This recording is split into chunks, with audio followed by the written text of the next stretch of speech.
Thousands of years ago, jungle has taken over their former once great cities, and we'll be exploring it using one of the 6 new character classes called the Monk. In PoE 1, we had one character class for each of the combinations of strength, dexterity, and intelligence. When looking at the design of PoE 2, though, we realized that many of the new skills that we were trying to design just didn't really fit thematically with the existing classes that we have. Being a spellcaster with a bear form makes sense for Strength Int, but it just doesn't really sound like something a Templar would do. We realized that since we had new mechanics for every attribute combination, it actually made sense to design a new character class to explore the new themes. In PoE 2, every attribute combination has 2 classes associated with it. Strength Int has the Templar or the Druid. On Dexterity, you have the Ranger or the more spear-focused Huntress. And on Dex Int, you have the Shadow and the Monk, which Mark is playing here. Each class has its own 3 ascendancies that let you further specialize the class in a way that only that class has access to, but they both start at the same location on the passive tree. The quest rewards you are offered on the 2 variants are tailored to the class, but of course, this is PoE. You can still mix and match anything to your heart's content.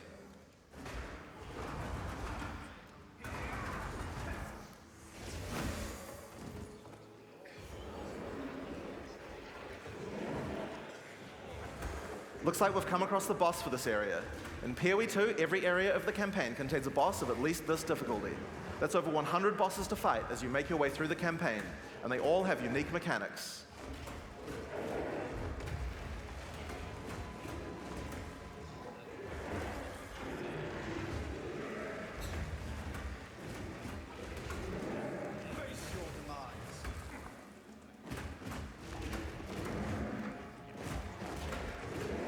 As you've been watching from Mark fighting here, you've probably noticed that melee combat in PoE 2 is a very different feel than before. We've done a lot of things to add mobility to combat. Practically every melee skill in PoE 2 has some kind of movement built into it. But the Monk in particular is a melee fighter who specializes in mobility over brute strength.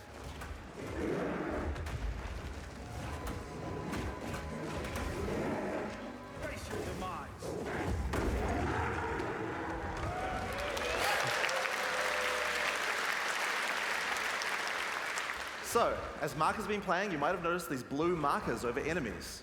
Mark has a skill equipped called Killing Palm.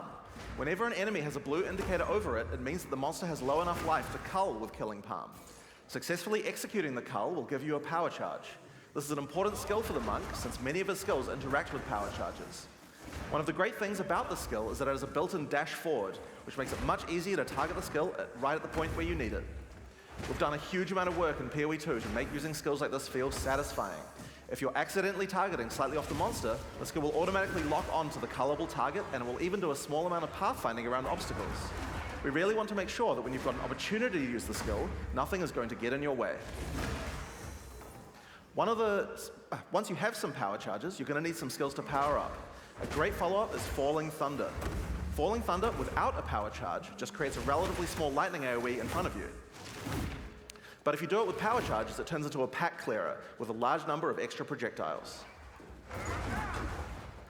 One thing to notice here is that, like almost every melee skill in PoE 2, Falling Thunder has a little bit of extra movement built in, just in case you need it.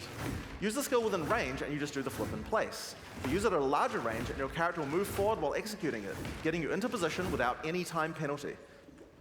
In PoE 2, you also get a short period to redirect your target. Notice how you can start the skill facing one way, then whip the mouse sideways to land the skill in a different direction? Now, in order to get power charges, you're going to first need to get some lower life monsters into a cullable range. You've got a few options if you want to charge right in. Whirling Assault is great. It doesn't do much damage per hit, but it covers a lot of ground. And notice how you can turn as you do it? Generally speaking, you never lose control of your character in PoE 2. If you make a turn at the right time, you can get a couple of extra hits on the monsters, getting them in range of your cull. Follow up with a Killing Palm, and then finish off the rest of the pack with your Falling Thunder.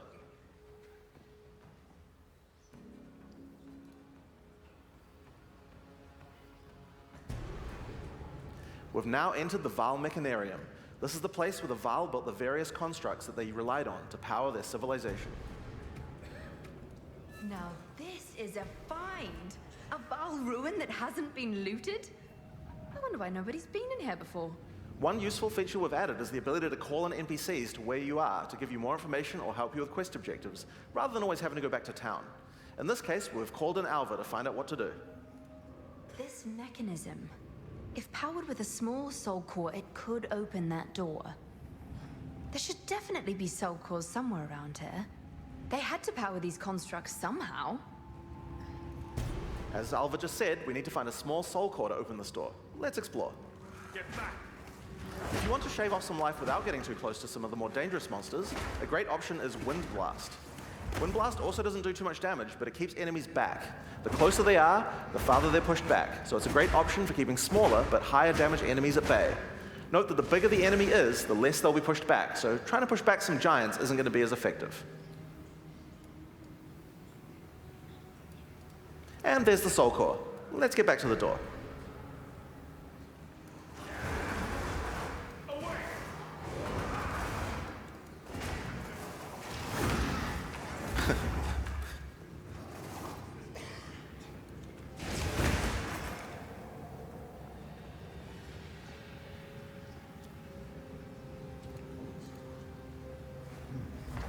Consider me impressed.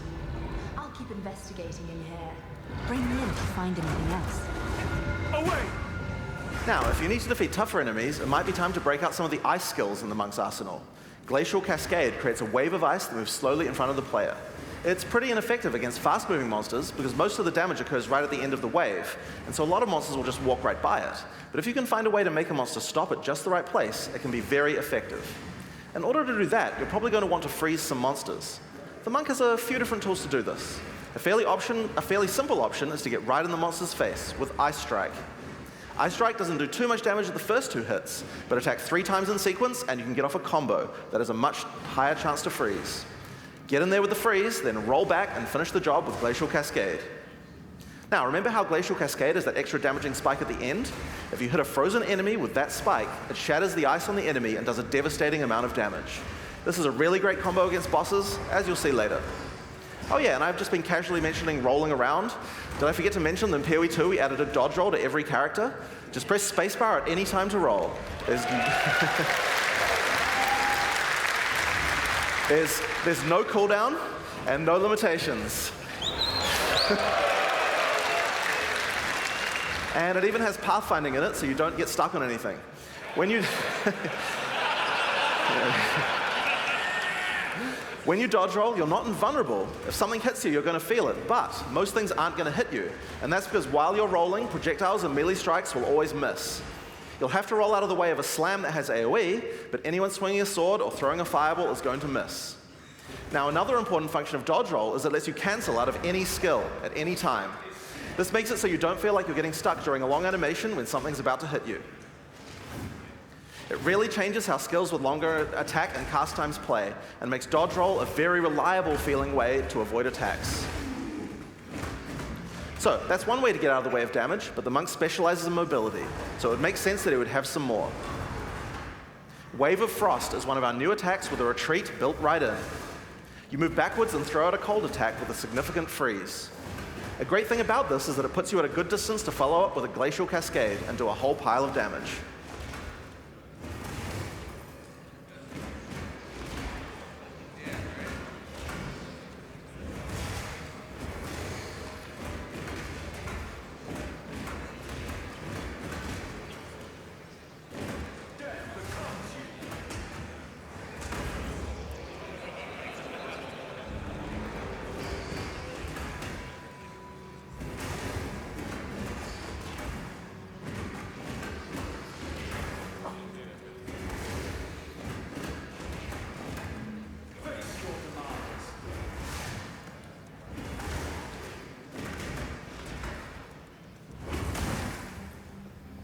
Another skill you can use to get some extra freeze is Shattering Palm.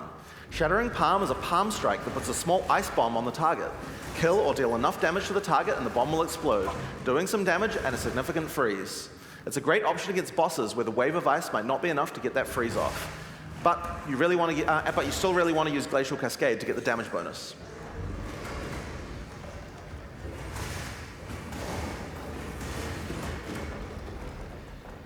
The final skill we're going to show you today is Flicker Strike. It's a monk skill and another skill that consumes power charges. If you've played PoE 1 before, you know what to expect.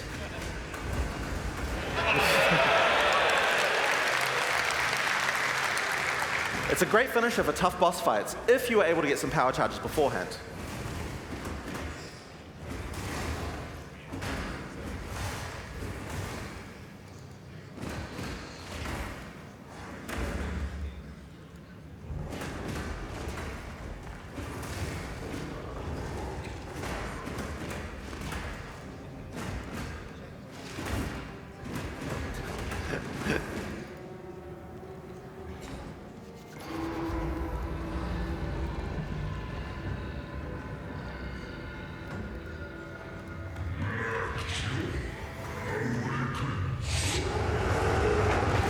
Here we have Blackjaw, former overseer of the Mechanarium. When the Vaal fell, he was turned to stone and now guards the area. In order to take down this boss, we're going to need all the tools on the monk's arsenal, especially the combo of Freeze and Glacial Cascade. Now, if you're a PoE 1 player, you might think you can't rely on Freeze because there's so many bosses that are immune to it. But in PoE 2, that's changing significantly. In PoE 1, Freeze is a binary mechanic. An attack freezes the target, or it doesn't. What this basically means is that in PoE 1, we were forced to add freeze immunity to many bosses because freeze just trivialized them. Because of that, freezing was something you could only really rely on while pack clearing, and not something you could use as a core part of your build for boss fighting. In PoE 2, though, all crowd control mechanics now have internal meters that allow you to build up to a freeze or stun, or whatever other CC mechanic that you're using. It's a little bit like poise from games like Elden Ring, though the meters tend to be a lot smaller than those games. When you freeze an enemy, it increases the amount of freeze you need to do to get another freeze, but the increased difficulty bleeds away slowly. More freeze will always let you freeze the boss more often, but this system means that it will not get out of control in party play or interact badly with other CC mechanics, allowing us to let these kinds of mechanics actually work against all bosses.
Let's take two.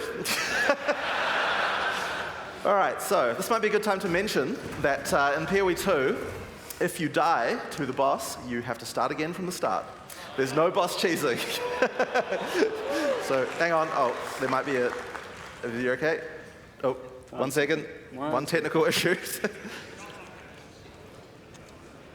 just typing some cheats to...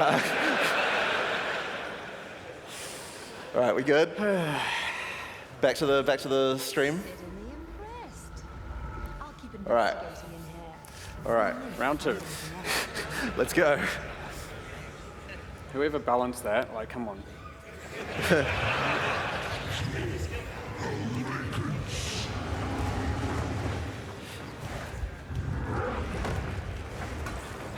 Oh, yeah.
Come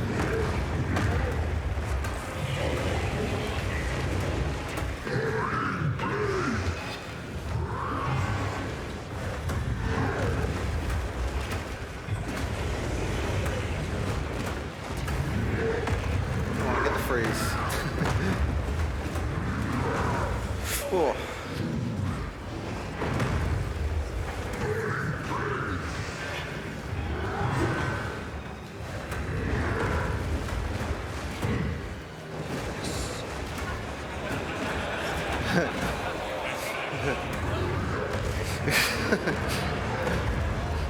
Holy.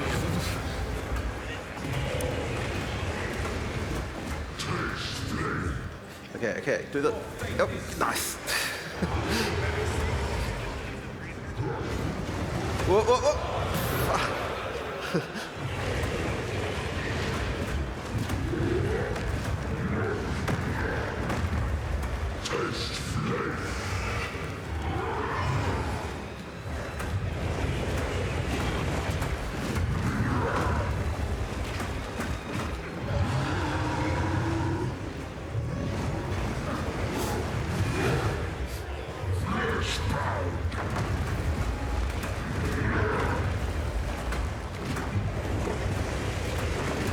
Give me a freeze. Come on.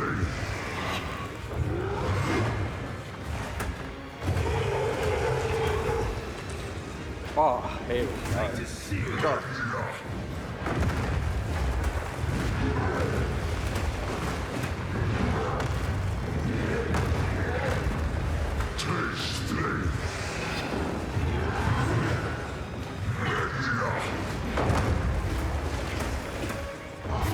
Freeze. Oh no! Oh shit! Whoa.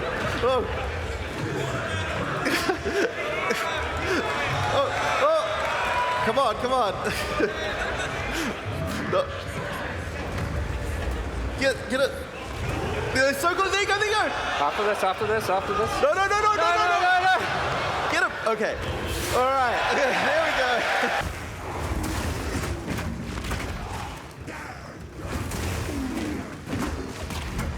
Face your demise.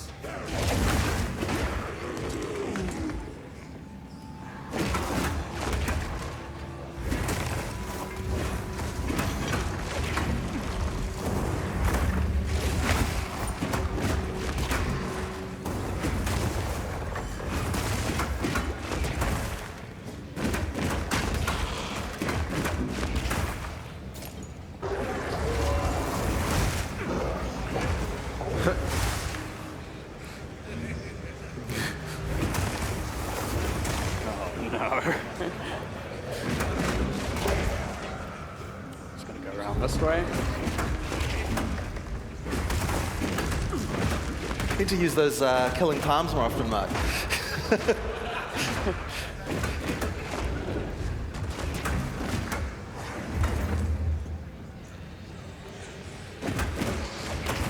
Your fate is sealed. Whoa.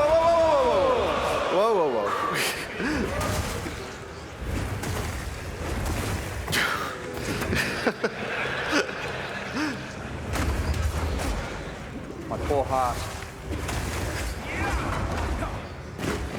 Lightning strike. Oh. I think you got completely lost there. I have no idea where I am.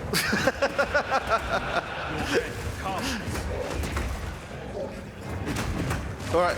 Yeah, there we go. All right, here we are. Here's the exit. I'm gonna die to these sentinels somehow.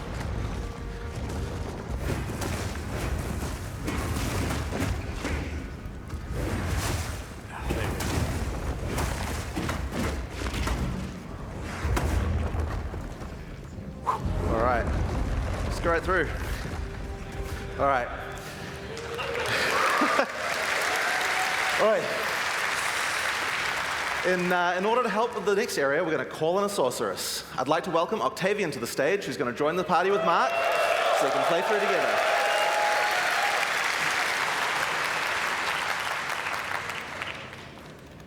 All right, 1 second.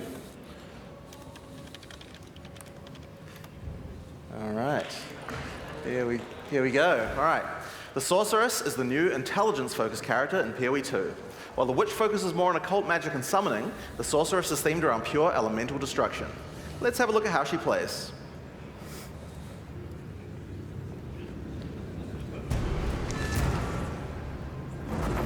This is the largest soul core I've ever seen.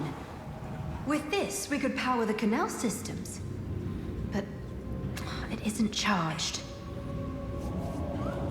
There is still latent energy in this machinarium from its ancient operation. These lines in the stonework should lead to generators. You might need to find some more soul cores to spin them up, but everything looks to be in surprisingly decent condition. Maybe the golems have been maintaining it. In any case, it should still function. We'll have to remove that large core from the wall, of course, but that shouldn't be a problem. We have some skills here you're probably going to recognize if you've played PoE 1 before, but they feel a bit different now. Spark is great in these tight passages since it bounces around. We've added a Pierce support gem to really allow it to hit an entire room full of targets. For a more single target focused skill, Arc is a great choice. It does much more damage than the first target that you hit. Now, if you find yourself surrounded, it might be a good idea to use Ice Nova. It hits all enemies around you and slows them down with a chill. Just be careful. Getting up close and personal isn't the ideal place for a sorceress to be. She doesn't have the defenses of a more melee-oriented character. In order to help with that, though, you could use Arctic Armor. In PoE 2, Arctic Armor is a buff that builds up as you stand still. You can see the ice crystals forming around the character. They drop off if you walk. When monsters hit you, they take cold damage and build up to a freeze, so it's a great defense. Just be careful. You have to be standing still for a little while to get the full effect, so trying to stutter step using it isn't the best strategy. Now, Arctic Armor is an ongoing buff, but did you notice it didn't reserve any mana? How does that work? Well, we were pretty sick of the fact that in PoE 1, basically every character was playing with no mana pool, so we decided to change the way that reservation works. In PoE 2, there's a new resource called Spirit. Spirit is a dedicated resource that you can use for ongoing effects like Arctic Armor, Heralds, Auras, and Minions.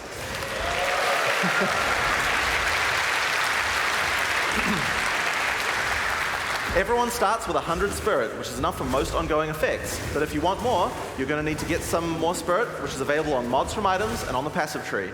But if you're willing to give up your offhand slot, the easiest way to get it is by holding a Scepter. Find out more about that in the items talk later on. Now, if you want to increase the cold damage that you're dealing, you can always use Frost Bomb. It places a bomb on the ground that reduces enemies' cold resistance while it's ticking down. It's a great opportunity to use some cold skills before it explodes. And speaking of cold skills, a great skill to use on monsters with lower cold resistance is Comet. This is a new skill in PoE 2 and it hits pretty damn hard. It costs a lot of mana and has a really long cast time, but it's worth the wait. It does a devastating amount of damage.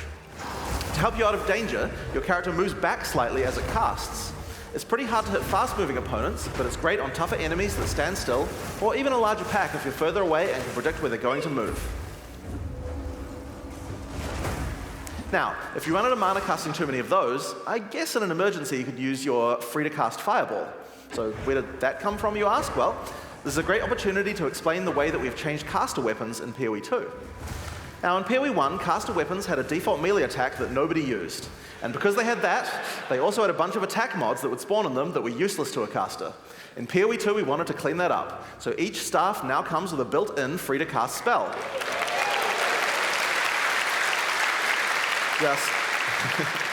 Just put it on and spam away to your heart's content. Now, this particular staff is the base type that you'll get right on the starting beach, so it's quite likely that you'll have outgrown it by now. So that's why we've also made a lot of staves with more utility-focused powers for casters to use. Here we have a crystal staff. It has a pretty cool built-in spell called Unleash. Using it slams your staff on the ground and will allow you to triple cast whatever you cast with your next spell. Now, of course, what you're probably going to want to use with that is something powerful, and Comet is a great option.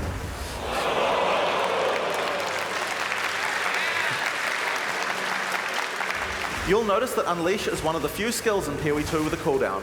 In general, we really try to avoid using cooldowns because we really hate the feeling that combat is just waiting to cast your next spell. But it does make sense for Unleash since it's free to cast, and it's something we want you to use situationally anyway. Now, if you're facing something tough, you might need to try out Mana Tempest. Mana Tempest creates a circle of power which your character literally hovers over the ground.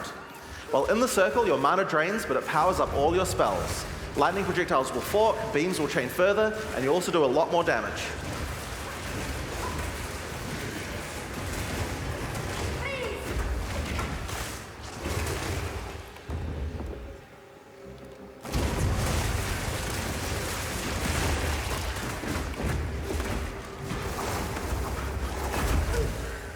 No mana.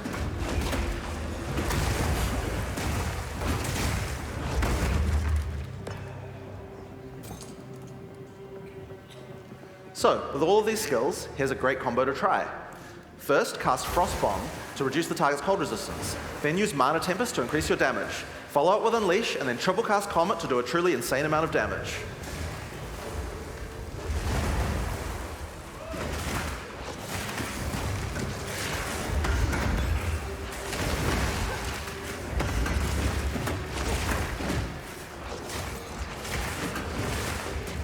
Where those ghosts come from? These ghosts. Yeah. Oh, annoying. This Whose rare fault is that? This rare monster has dropped an uncut gem, and that's a great opportunity to talk about how skill gems drop in PoE 2. Instead of dropping specific gems, you can find uncut gems. Just right-click on them and pick whatever skill you want. Ignore the, whoops.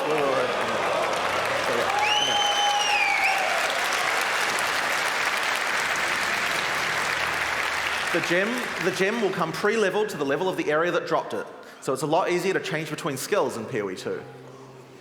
This time, I think it might be cool to grab one of our meta gems. Meta gems are skills that can have other skills socketed into them, changing how they work. In this case, we're going to select Cast on Shock.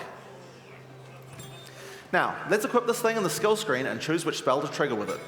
I think Comet might be fun. Now, because Cast on Shock reserves Spirit, we'll need to first disable our Arctic Armor. We have to decide if we'd rather have the extra defense or the extra offense of the Cast on Shock using our Spark. In PoE 2, trigger gems use a system of filling up cast time on each trigger.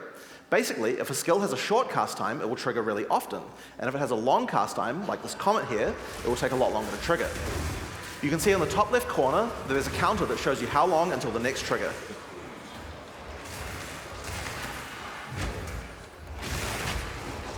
Hopefully he shocks the monsters.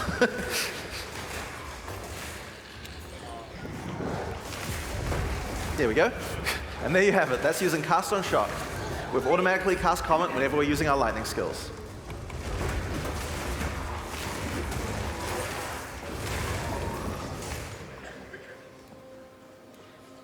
So, we've found the generator. Time to power it up.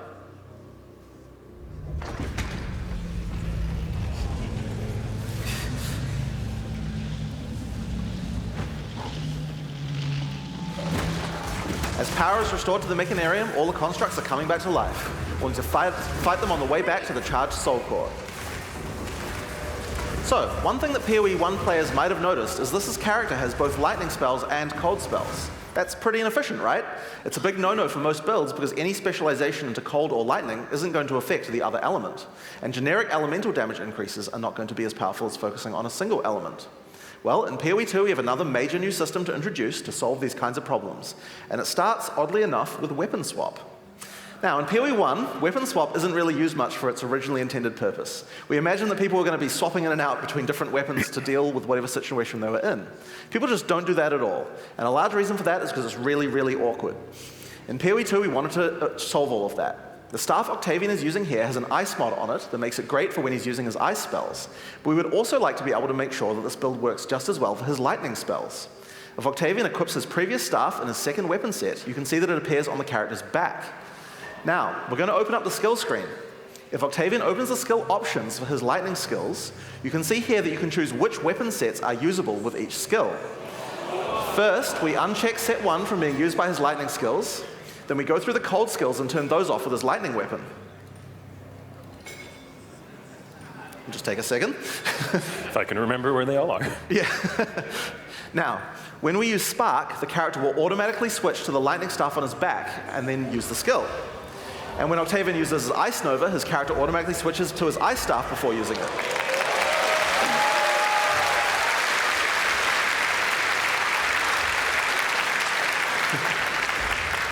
You can configure each skill for which set to use, or both if you don't mind which. There's a very short time penalty to switching, so it can be good to leave some skills on both sets if it doesn't matter which weapon set you're using. But we still have a problem: passives. Wouldn't it be nice if we could specialize in both cold and lightning passives on the character? Well, in PoE 2 you can. Hopefully Mark can deal with those monsters while we do this demo. So, we're on the passive skill screen here, and you can see that we are close to both a cold and a lightning cluster. At the top right of the screen, you can see that we have some weapon set specific points to allocate. If Octavian holds shift, he can allocate set 1 to the cold passives, and then allocate set 2 to the lightning passives.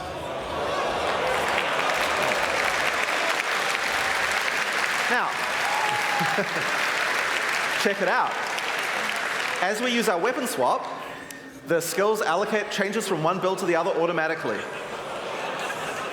So whenever we cast the appropriate spell, the character's passives reconfigure on the fly to the correct build for that spell. Now you can't do this with every single passive on your tree. Only points granted from skill books will allow this kind of dual specialization. So you're not going to be changing from a mace slamming warrior into a fire elementalist with the press of a button. But it certainly increases the number of options you have for builds. There's a huge number of places where the system can shine.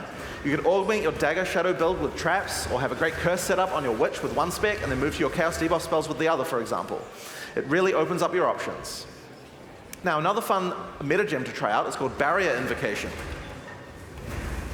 This works a little bit like the trigger gems I talked about before, but this one charges up as your energy shield is hit by monsters. We're going to put an Ice Nova in this one. The more energy shield you lose, the more charge builds up. We'll just get that one equipped there, yep. So yeah, the more energy shield you lose, the more charge will build up until the point you're able to cast the socketed skill instantly. There we go. So you lose some energy shield, and at just the right time, invoke Ice Nova to cast all the stacked up copies in one instant cast. If you keep losing shield, you'll build up even more charge for even more casts. So it's a great defensive option in an emergency.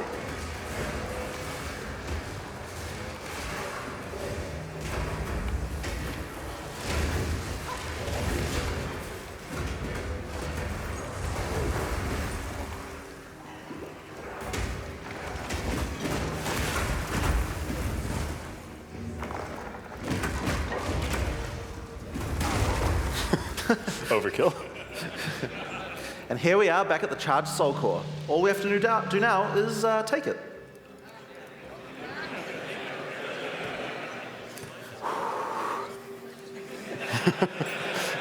Just take it. Oh dear. Now we just have to remove it from that construct. Over, what the? Don't die this time, guys.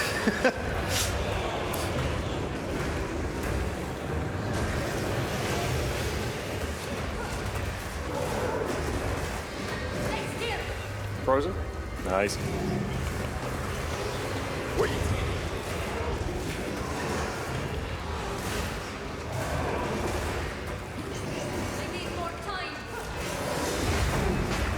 Away from the wall.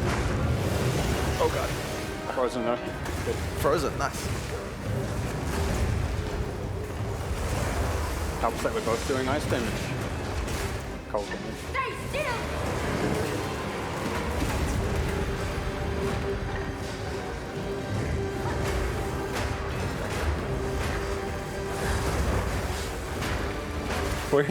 He's heavy Stun. Luca. Nice.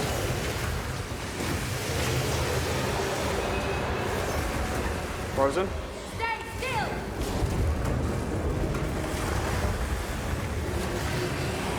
Out of mana!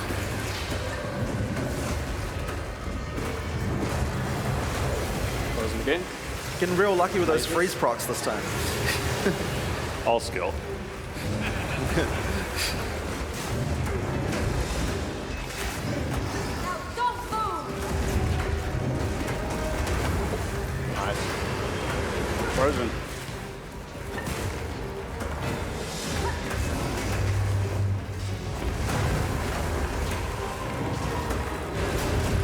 Get up, get away. I need more time.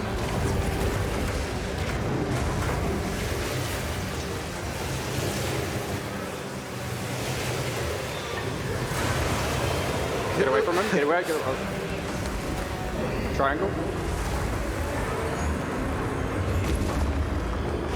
Oh. Oh.